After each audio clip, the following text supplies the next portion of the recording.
Charter ડેનું celebration વિવિધ જગ્યાએ થઈ રહ્યું છે, ત્યારે તેના મહત્વને ધ્યાનમાં રાખીને rotary club of Ahmedabad west અને create hope in the world દ્વારા આ દિવસનું અનોખી રીતે આયોજન કરવામાં આવ્યું. આ કાર્યક્રમ N Chaturvedi Rotary physiotherapy centre Ahmedabad ખાતે આયોજિત કરાયો છે.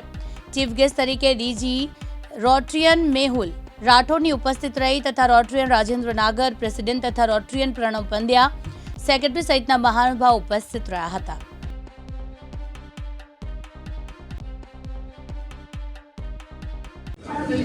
હું રોટેરિયન મેહુલ રાઠોડ, જે ડિસ્ટ્રિક્ટ 3055 રોટરીનો છે, ઇન્ટરનેશનલ ડિસ્ટ્રિક્ટ, તેનો ગવર્નર છું. આપ સૌ જાણો છો તેમ રોટરી ક્લબ એ વિશ્વના 200 દેશોમાં ફેલાયેલ ક્લબ છે. તેમાં ગુજરાત, નોર્થ ગુજરાત, અમદાવાદ અને રાજસ્થાનના 6 જિલ્લાનો ભાગ આવે છે.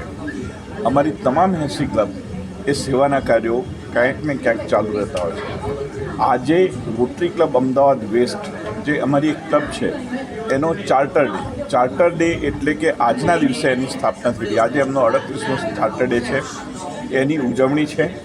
અને એ ઉજવણીના ભાગરૂપે જે રોટરી ફિઝિયોથેરાપી સેન્ટર 25 વર્ષોથી ચાલે છે, ઘણી જ રાહત દરે સેવાઓ આપે છે, એનું અપગ્રેડેશન કેમ કરવું, બીજા અન્ય સેવાના પ્રોજેક્ટમાં શું કરવું જોઈએ, કેવી રીતે આગળ વધવું જોઈએ રોટરીએ, એની ચર્ચા થઈ. પોલિટેકનિક બોયઝ પોલિટેકનિકના પ્રિન્સિપાલ સાહેબ આવે છે, એમની જરૂરિયાતો પણ એમને જણાવી અને મેં આગળ ઉપર શું થઈ શકે એમાં પણ અમે કાર્ય કરીશું. Thank you very much. હું રોટેરિયન નિગમ ચૌધરી છું અને વર્ષ 2025-26માં ડિસ્ટ્રિક્ટ ગવર્નર તરીકે મારી સેવા આપવાનો છું. રોટરીની જેમ આગળ વાત થઈ એમ લગભગ 200 દેશોમાં જે ફેલાયેલી છે અને સૌથી મોટું કામ રોટરીએ જો કર્યું હોય વિશ્વમાં તો એ પોલિયો નિર્મૂલનનું છે, જેના માટે સમગ્ર વિશ્વ ખરેખર તો રોટરીનું ઋણી રહે છે.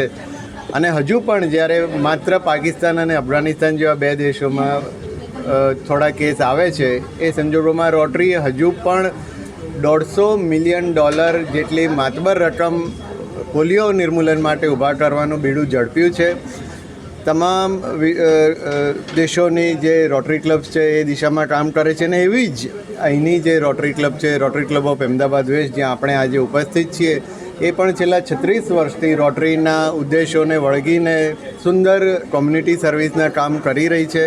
આજે એનો 38મો જન્મદિવસ છે અને એની ઉજવણી માટે ઉપસ્થિત થયા છે. અને આજે સાથે હવે ભવિષ્યમાં અહીંથી કઈ રીતે ઇમ્પ્રૂવ થઈને આપણે સમાજને વધુ સારું હેલ્પફુલ થઈ શકીએ, આ સેન્ટરને, ફિઝિયોથેરાપી સેન્ટરને વધુ લોકોપયોગી કઈ રીતે કરી શકીએ, કઈ રીતે ઇન્સ્ટ્રુમેન્ટ નવા એડ થઈ, પોલિટેકનિકને પણ કઈ રીતે મદદરૂપ થઈ શકીએ, એના સુંદર વિચારોની આપલે થઈ છે. રાજેન્દ્રભાઈ નાગર, રોટરી ક્લબ અમદાવાદ વેસ્ટનું પ્રેસિડેન્ટ 23-24.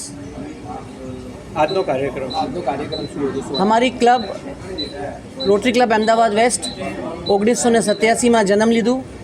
આજે એનો 38મો જન્મદિવસ છે જે અમે ઉજવી રહ્યા છીએ અને અમે એ પ્રણ કરી રહ્યા છીએ કે અમે સમાજ માટે હજી સારું કામ કરીએ, એને માટે આ દિવસ છે.